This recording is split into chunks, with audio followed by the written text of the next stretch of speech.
Assalamualaikum warahmatullahi wabarakatuh. Perkenalkan, saya Muhammad Asdak. Saya salah seorang dosen pada program studi bisnis digital pada Fakultas Ekonomi dan Bisnis Universitas Negeri Makassar. Pada kesempatan ini, saya akan memaparkan teknik pembelajaran yang saya lakukan pada salah satu mata kuliah yang saya ampuh, yaitu mata kuliah digital marketing dengan teknik delivery, interaction, dan assessment.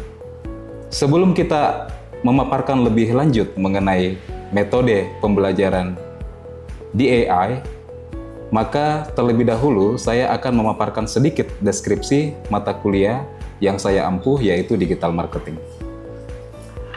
Mata kuliah ini mempelajari seperangkat konsep, metode, proses, dan evaluasi dalam pemasaran digital. Pada sesi pertama kuliah, berfokus pada kemampuan kognitif, analisis, dan evaluasi yang diterapkan dalam penugasan dan studi kasus.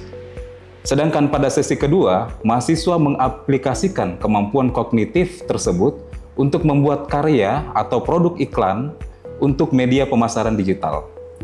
Kemampuan kognitif dan pengamatan empiris akan dipadukan dalam pembuatan digital storytelling yang dapat meningkatkan kemampuan pemasaran digital mahasiswa, sekaligus mengembangkan kapabilitas untuk berkarir di bidang tersebut. Dalam rangka mencapai tujuan pembelajaran tersebut, maka terdapat capaian pembelajaran mata kuliah yang perlu dicapai dalam pembelajaran yang dilakukan pada mata kuliah ini.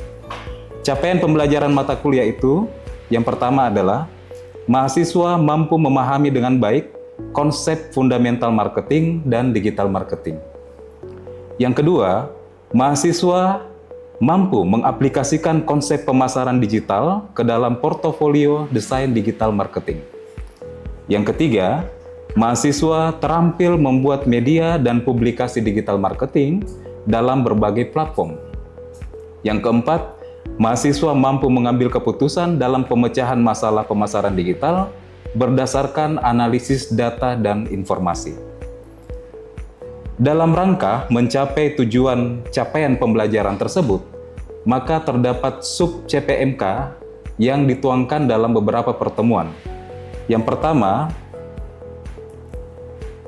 mahasiswa mampu menjelaskan peranan manajemen pemasaran digital dan dalam perekonomian, serta mampu menciptakan daya saing dan nilai tambah yang akan dipaparkan dalam dua pertemuan. Yang kedua, mahasiswa mampu menjelaskan metode deskriptif pemasaran digital sebagai salah satu faktor penentu daya saing bisnis yang akan dipaparkan dalam dua pertemuan. Yang ketiga, mahasiswa mampu menjelaskan perencanaan strategik pemasaran digital sebagai salah satu faktor penentu daya saing bisnis sebanyak satu pertemuan. Yang keempat, mahasiswa mampu menjelaskan alat dan platform pemasaran digital dalam perumusan strategi pemasaran digital sebanyak satu pertemuan. Yang kelima, mahasiswa mampu menganalisis konsep pemasaran digital dalam perumusan strategi bisnis sebanyak satu pertemuan. Yang keenam, mahasiswa mampu menganalisis capaian indikator kinerja sebagai salah satu faktor penentu keberhasilan pemasaran digital sebanyak 3 pertemuan. Yang ketujuh, mahasiswa mampu menganalisis pemasaran digital dan variasinya sebagai salah satu indikator penentu daya saing bisnis sebanyak 2 pertemuan. Dan yang kedelapan, mahasiswa mampu mengintegrasikan teori dan praktek pemasaran digital dalam analisis permasalahan bisnis sebanyak 2 pertemuan. Teknik pembelajaran yang saya lakukan, yang pertama adalah delivery.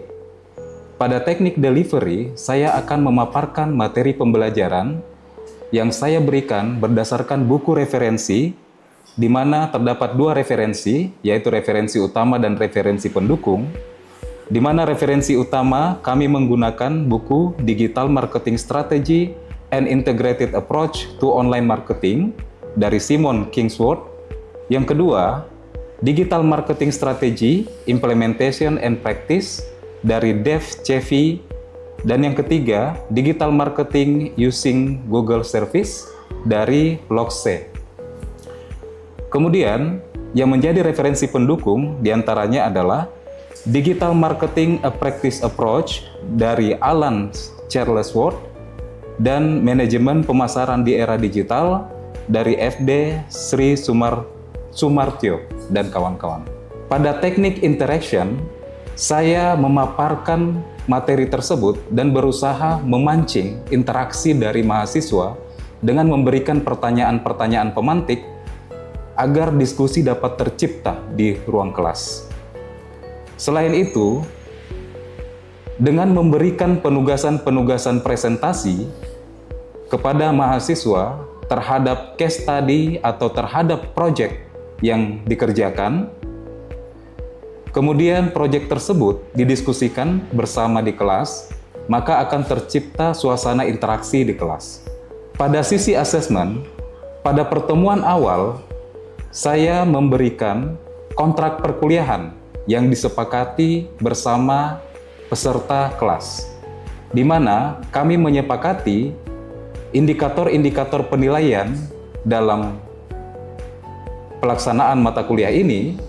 Kemudian berdasarkan indikator-indikator tersebut diberikan pembobotan sehingga dapat diklasifikasikan dan dapat dilaksanakan asesmen berdasarkan pembobotan dan klasifikasi indikator capaian pembelajaran dan penilaian yang dilakukan.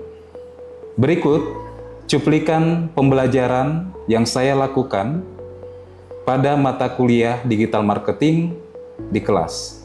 Selamat menyaksikan. Assalamualaikum warahmatullahi wabarakatuh. Waalaikumsalam warahmatullahi wabarakatuh. Selamat siang, salam sejahtera bagi kita sekalian. Baik Ananda sekalian, hari ini kita lanjutkan kembali perkuliahan kita pada mata kuliah digital marketing. Hari ini Ananda sekalian kita lanjutkan kembali pembahasan kita pada mata kuliah ini, di mana hari ini kita sudah sampai pertemuan keempat, di mana pada pertemuan yang pertama yang lalu kita sudah membahas mengenai pengantar digital marketing.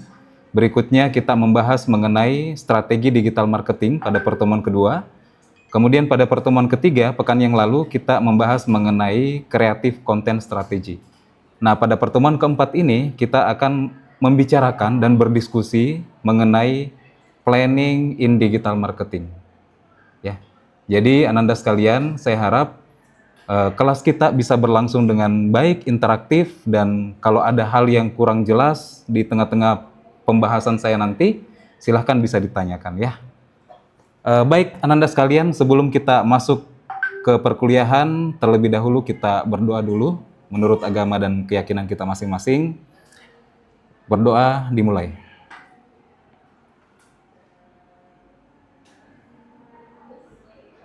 Selesai. Oke, baik. Ananda sekalian, hari ini kita membahas mengenai planning pada digital marketing. Jadi hari ini kita akan membahas bagaimana perencanaan dalam pemasaran digital yang akan kita lakukan. Nah, sebelumnya ini pesan saya ya, pastikan selalu ada space untuk berkembang, setengah isi, setengah kosong. Ya, jadi diharapkan Ananda sebelum kita masuk ke perkuliahan, kita sisipkan space dulu untuk supaya kita bisa menerima ilmu kita dengan baik ya. Baik. Poin pembelajaran kita hari ini diantaranya kita akan membahas mengenai apa itu digital marketing. Berikutnya bagaimana marketing berubah dari waktu ke waktu. Berikutnya memahami perilaku konsumer di era digital. Kemudian menentukan goal digital marketing. Kemudian memahami customer dan menentukan pesan dan channel atau touch point yang digunakan. Dan berikutnya mengenal tools digital marketing seperti kalender konten, jadwal event, dan customer journey canvas. Nanti kita akan coba selesaikan dalam pertemuan hari ini ya. Oke, baik. Apa sih marketing itu? Ya. Jadi kalau kita membahas digital marketing, maka tentu kita yang paling pertama harus kita pahami bersama adalah apa itu kegiatan marketing. Ya. Nah, definisi marketing berdasarkan pendapat-pendapat para ahli yang kami sadur, marketing adalah segala bentuk aktivitas dalam membangun hubungan yang menguntungkan dengan customer dalam berbisnis. Jadi kalau kita simpulkan ya, dari berbagai literatur-literatur, dari berbagai ahli-ahli marketing, dapat kita pahamkan bahwa marketing itu adalah segala bentuk aktivitas yang membangun hubungan yang menguntungkan dengan customer kita. Nah, kita pahami bahwa dalam berbisnis, customer itu adalah penting, begitu ya. Dialah yang menggerakkan roda bisnis kita. Nah, oleh karena itu, hubungan yang baik dengan customer itu harus selalu kita bangun. Nah, kegiatan-kegiatan membangun hubungan yang baik dengan customer, itulah marketing. Jadi pada dasarnya, itulah marketing, ya. Nah, kalau kita lihat berbagai contoh kegiatan marketing, diantaranya adalah billboard. Billboard itu kan memberikan penjelasan ke customer. Ini adalah produk saya, menginformasikan ke customer. Ya. Berikutnya ada sales meeting, ya, pertemuan antara sales dengan customer. Nah, itu juga adalah kegiatan marketing. Berikutnya ada sosial media, memanfaatkan sosial media. Ya, kita ketahui bersama bahwa sosial media itu kan jaringan sosial pada dasarnya, tetapi itu bisa kita manfaatkan untuk kegiatan-kegiatan marketing kita. Nah, berikutnya ada riset marketing, ya, penelitian-penelitian mengenai marketing seperti yang sering Anda lakukan, ya, Anda lakukan semua.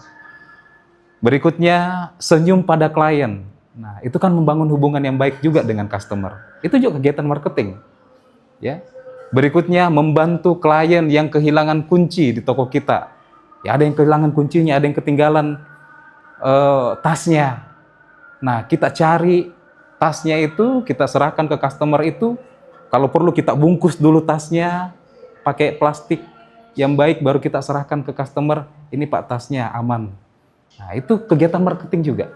Itu seringkali kita temukan di toko-toko besar, di hotel-hotel, seperti itu ya.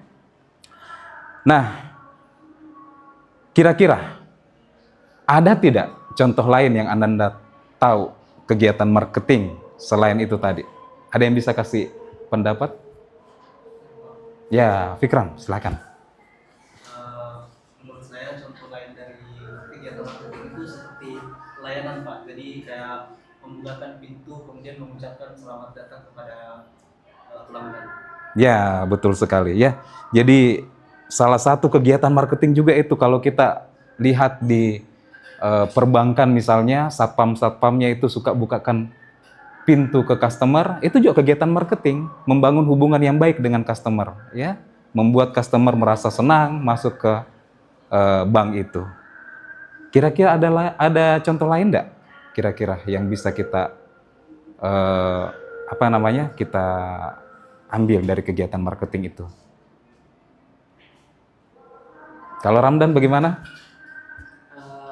Mungkin sama dengan saudara yang di sana, jadi Iya.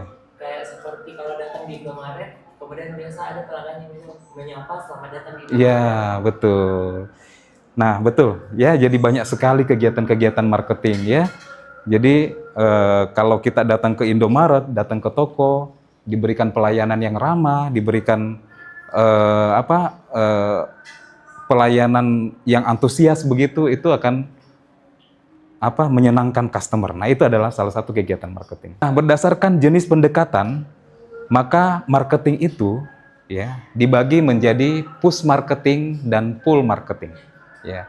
Jadi ada marketing yang mendorong ya, atau push marketing, dan ada marketing yang pull marketing atau menarik.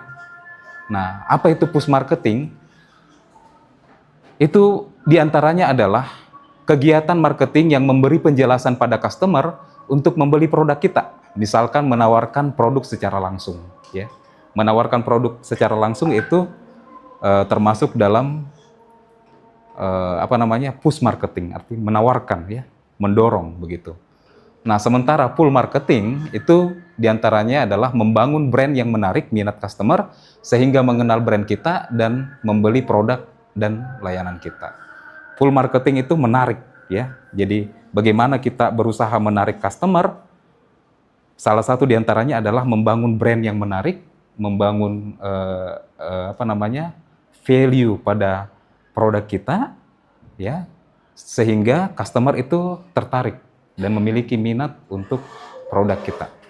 Nah, seringkali kita lihat di berbagai literatur, di berbagai jurnal, berbagai buku, bahwa evolusi dari marketing itu terjadi, ya.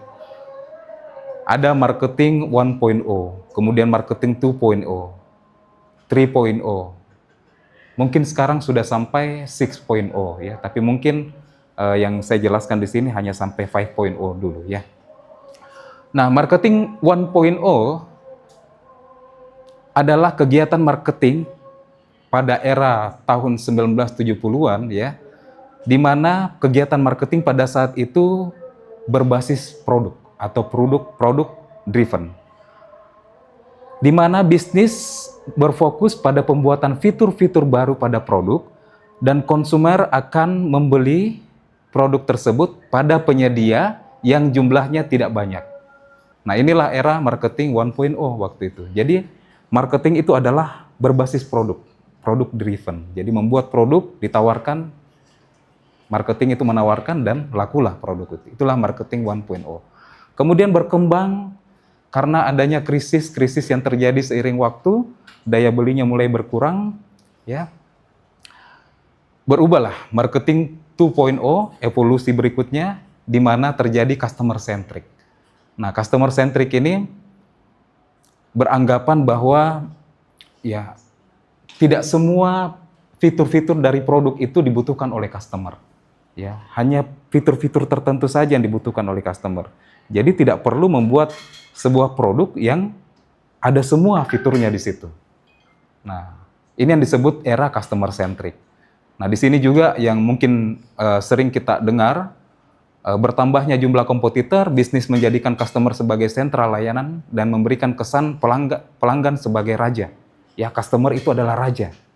Ya, itu masuk pada era marketing 2.0. Ya, evolusinya itu era marketing 2.0. Nah, jadi apa yang diinginkan oleh customer itu yang kita jadikan acuan untuk membuat produk kita, ya. Di mana segmen-segmen di customer itu kan bisa berbeda-beda, ya. Jadi kita membagi customer itu berdasarkan segmen, kemudian kita penuhi kebutuhannya berdasarkan segmen itu. Berikutnya kita masuk pada era marketing 3.0. Nah, di sini value driven, ya. Jadi perusahaan itu berbondong-bondong membuat value pada perusahaannya.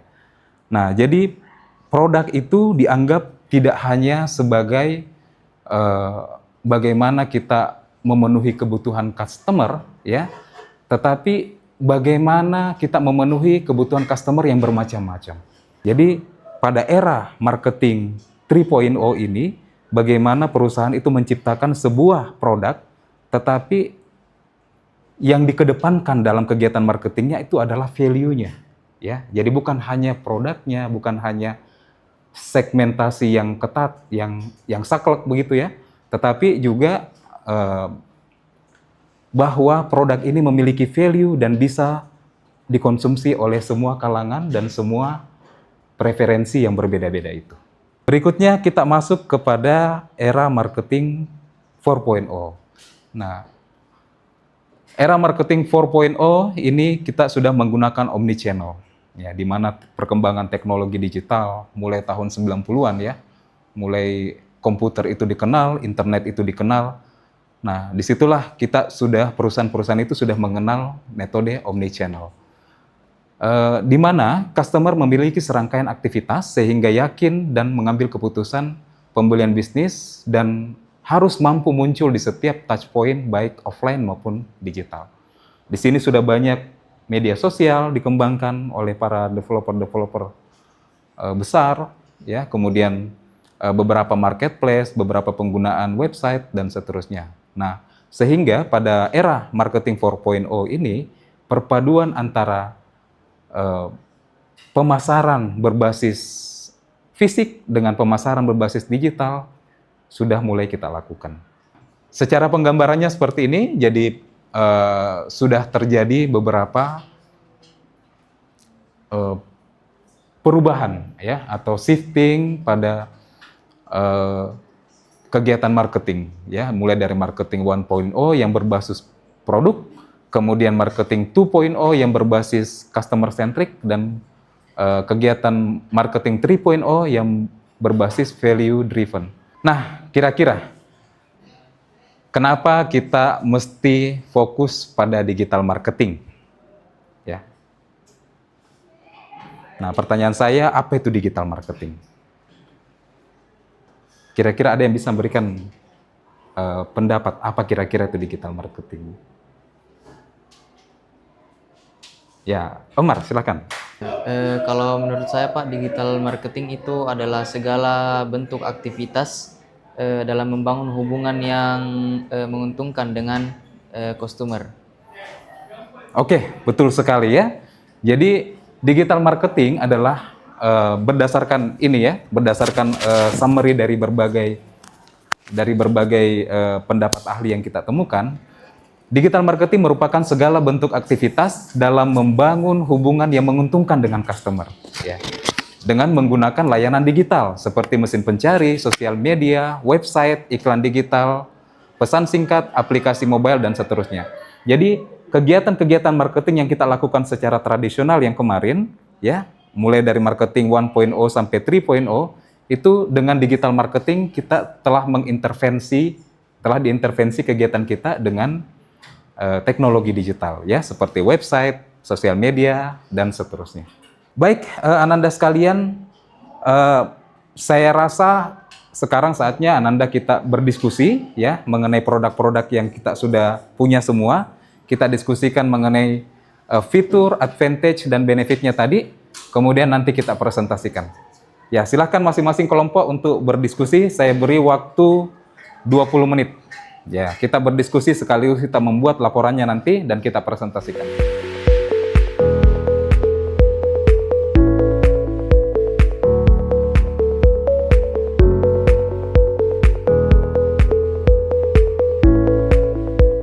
Oke, baik Ananda sekalian, waktu kita sudah habis. Jadi waktu diskusi sudah habis. Saya harap sudah semua disusun ya slide-nya. Ini saya lihat ya sudah 3 kelompok sudah mengirimkan ke WA. Ini sudah saya buka satu presentasinya kelompok 1. Baik, saya persilahkan kelompok 1 untuk dipaparkan bagaimana hasil diskusinya dan nanti kita nilai bersama ya bagaimana kedalaman dan bagaimana pemaparan dari kelompok 1 dan kelompok yang lain. Silahkan kelompok 1 perwakilannya dipresentasikan. Jadi terima kasih untuk kesempatannya teman-teman. Jadi di kelompok kami mengangkat produk yaitu Becky, yaitu produk inovasi dari Ripple yang berupa produk bebek pintar yang mampu mengontrol perangkat elektronik seperti AC, TV, dan juga lampu malam dengan menggunakan perintah suara. Nah, Becky ini dirancang untuk memberikan kemudahan di kehidupan sehari-hari. Kemudian strategi pemasaran yang kami lakukan adalah dengan menjaring pasar anak-anak, remaja, dan juga orang dewasa yang antusias terhadap gadget yang mendukung kemudahan aktivitas sehari-hari. Kemudian, strategi promosi yang dilakukan melalui media sosial yang menghadirkan konten menarik sesuai dengan bentuknya Becky yang lucu. Untuk sosmed reportnya kami akan gunakan media Instagram dan juga TikTok. Dapat dilihat di atas. Kemudian, untuk pertama, sesuai dengan pendekatan yang Bapak bilang, kami gunakan awareness. Dengan langkah awal, kami akan mengeluarkan konten coming soon di Instagram dan juga TikTok dengan tujuan membangun awareness dan rasa penasaran konsumen dari awal. Jadi sehingga produknya saat diluncurkan, audiens siap menerima dan tertarik untuk mencobanya. Kemudian, di minggu selanjutnya ada purchase. Jadi di sini kita sudah mulai soft selling, jadi kita kasih dorongan untuk para customer bisa membeli barang dari Becky. Jadi seperti kasih diskon dan kasih promo. Ya itu saja dari kelompok kami kembalikan ke Pak Asdak. Ya. Oke, sudah sangat baik ya. Jadi terima kasih kelompok 1 atas pekerjaannya. Sudah sangat baik ya. Jadi kita sudah melihat bagaimana digital marketing plan-nya sudah berjalan dengan tadi membuat konten-konten yang bertujuan untuk awareness, interest, dan seterusnya. Jadi saya kira itu sudah sangat baik ya dan sudah sangat mendalam saya rasa ya. Oke, baik. Berikutnya kelompok berapa lagi yang siap? Ya, silahkan kelompoknya Ammar dan kelompok, silahkan. Sebelumnya kami dari kelompok 2 akan mempresentasikan produk yang kami rancang, yaitu namanya EcoSlip. Nah, apa itu EcoSlip? EcoSlip adalah nama produk yang kami kembangkan. Nah, produknya itu semacam kayak kertas sabun yang selembar tipis yang mencerminkan komitmen produk terhadap pengurangan limbah, juga praktis dan mudah digunakan. Nah, selanjutnya our product. Nah, kami memilih memasarkan produk sabun kertas karena melihat kebutuhan masyarakat akan solusi kebersihan yang praktis, higienis, dan juga ramah lingkungan dengan tampilan yang modern dan mudah untuk dibawa. Kemudian ada strategi pemasaran yang kami gunakan, salah satunya itu memposting konten informatif, memposting konten yang berinteraksi dengan konsumen seperti konten Vine. Kemudian menggunakan konsep konten yang estetik dan memposting konten yang lucu dan tren di TikTok. Kemudian yang terakhir itu memberikan award kepada pelanggan terbaik produk kami. Mungkin ini saja yang dapat kami sampaikan pada kesempatan kali ini. Sebelumnya kami memohon maaf atas segala kesalahan dalam presentasi kami, dan kami juga pastinya akan berterima kasih banyak untuk pelajaran yang diberikan kepada kami.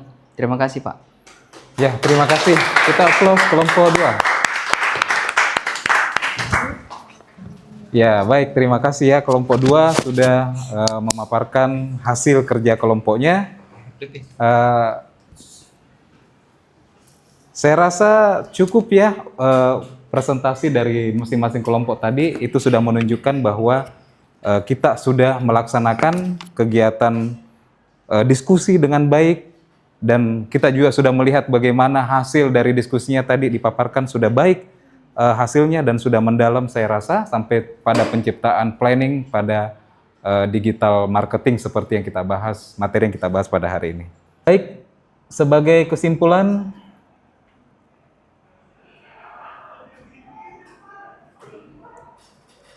apa yang sudah kita pelajari pada hari ini? Yang pertama, kita sudah banyak membahas mengenai apa itu digital marketing. Di pertemuan awal tadi kita sudah banyak menyinggung mengenai digital marketing, kemudian bagaimana perkembangan digital marketing sampai saat ini, kemudian bagaimana perilaku customer di era digital, kemudian bagaimana kita menentukan goal digital marketing kita, dan memahami customer untuk menentukan pesan dan channel yang digunakan. Baik, Ananda sekalian, ya, ada yang mau ditanyakan? Cukup? Baik, saya rasa kalau sudah cukup, sudah jelas semua, kita cukupkan dulu pertemuan kita hari ini. Sampai ketemu pada pertemuan berikutnya. Dan terkait dengan tugas kita hari ini, saya harap Ananda bisa masing-masing kelompok yang sudah kita bentuk itu menyelesaikan dan menyempurnakan slide-nya dengan konten-konten yang dirancang sendiri ya. Saya beri waktu 1 pekan untuk kita rancang kontennya dan kita diskusikan kembali pada materi berikutnya di pekan depan. Baik Ananda sekalian, terima kasih atas kehadirannya. Mohon maaf atas segala keterbatasan kita pada perkuliahan hari ini. Terima kasih, sekian. Assalamualaikum warahmatullahi wabarakatuh dan selamat siang.